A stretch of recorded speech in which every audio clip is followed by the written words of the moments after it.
Salve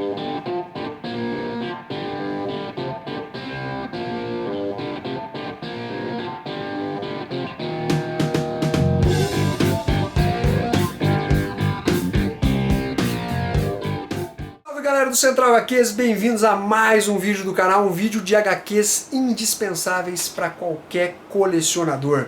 Eu já fiz um vídeo abordando 5 HQs e agora mais 5. Vamos começar pela primeira, Habib, publicada pela Quadrinhos na CIA, conforme vocês estão vendo nas imagens, escrita e desenhada por Craig Thompson. Trata da história de um casal de fugitivos que acabam se unindo e se separando conforme a boa vontade do destino. A Dodola, que é uma garota muito esperta e inteligente, ela foge dos seus captores levando um bebê consigo.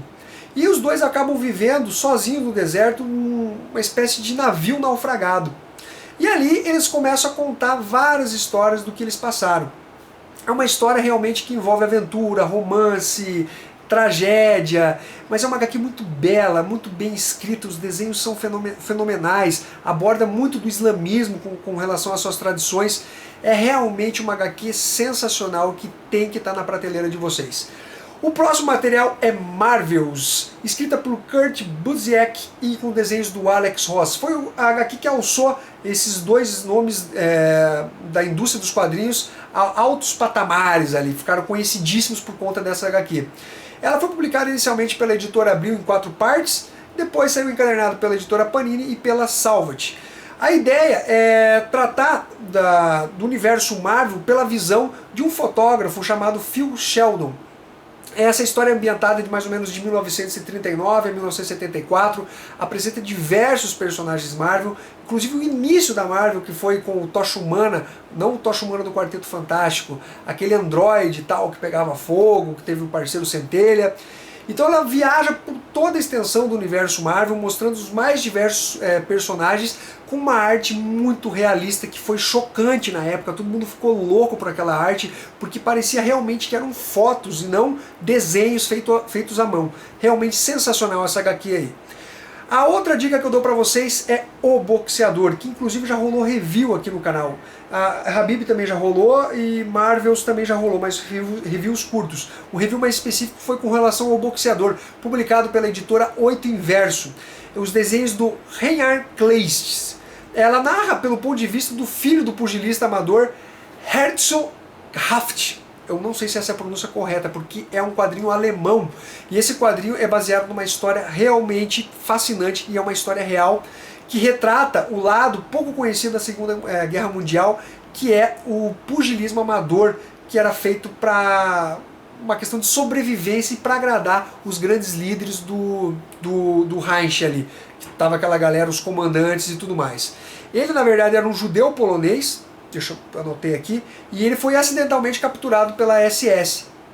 E ele não tinha formação cultural nenhuma, ele era analfabeto, e ele começa a se mostrar um presidiário bem persistente, resistente e tal. E a galera, porra, cara, o que você acha de você fazer umas lutas de boxe aí pra agradar os oficiais alemães? E ele topa. Então mostra toda essa fase da vida dele, de lutando nos campos de concentração para agradar os oficiais e também sobreviver, passando por trabalhos forçados e, obviamente, aquela parte que não pode faltar, que é o amor de uma grande mulher também, que é abordada nessa HQ. A HQ que eu indico para vocês, galera, é Liga da Justiça, o Prego, uma publicação da Mitos Editora, conforme vocês estão vendo na imagem. A equipe criativa é Alan Davis e Mark Farmer. A ideia é a seguinte, galera: como seria o universo DC sem um dos seus maiores símbolos, um dos maiores ícones, ou seja, sem o Superman. Mas não é um super vilão, algum plano maquiavélico que derrotou o maior super-herói da Terra. É simplesmente um prego, exatamente. Um prego que furou o pneu da caminhonete do Jonathan e da Martha Kent, e eles se viram impossibilitados de encontrar o bebê. Então a trama vai girar em torno disso daí. Anos mais tarde, uma série de acontecimentos estranhos, aparentemente sem ligação entre si, faz com que a opinião pública se volte cada vez mais contra os super-humanos, principalmente contra a Liga da Justiça. Então a história vai ter mais ou menos esse mote, com uma participação muito legal do Lex Luthor, que simplesmente cria uma espécie de xenofobia com relação aos alienígenas da Terra. A próxima dica, galera, é Umbigo Sem Fundo, da Companhia das Letras, escrito pelo Dash Shaw. A história é também uma história real do que ele viveu. Tem o casal, a Meg e o David, que eles são casados há 40 anos e eles decidem se separar. Eles vivem isolados numa casa de praia, afastados dos filhos e tal, e eles anunciam essa separação, e para isso os filhos, que foram pegos totalmente de forma inesperada, porque foram 40 anos de casados, resolvem se reunir para entender melhor o que está acontecendo. E o que acontece? A Meg e o David estão muito convictos dessa separação, e eles eles tentam aliviar de certa forma, mas eles são muito claros e objetivos no que eles querem. E isso começa a refletir nos próprios filhos, que começam a repensar a sua vida, inclusive a vida de casado, a sua relação com os filhos. São 3 filhos, um deles é retratado com uma cara de sapo, assim, que tem uma conotação na história, que é bem interessante de vocês verem. E então faz todo mundo, na verdade, na família, repensar a sua vida, a sua existência, a sua forma de agir. Uma HQ muito legal, um drama bacana de se ler. Eu considero uma HQ indispensável para você colecionar. Galera, espero que vocês tenham curtido as dicas do canal. Comentem, curtam, falem se vocês já leram essas HQs, o que vocês acharam delas. E compartilhem, galera. Um abraço para todo mundo, até o próximo.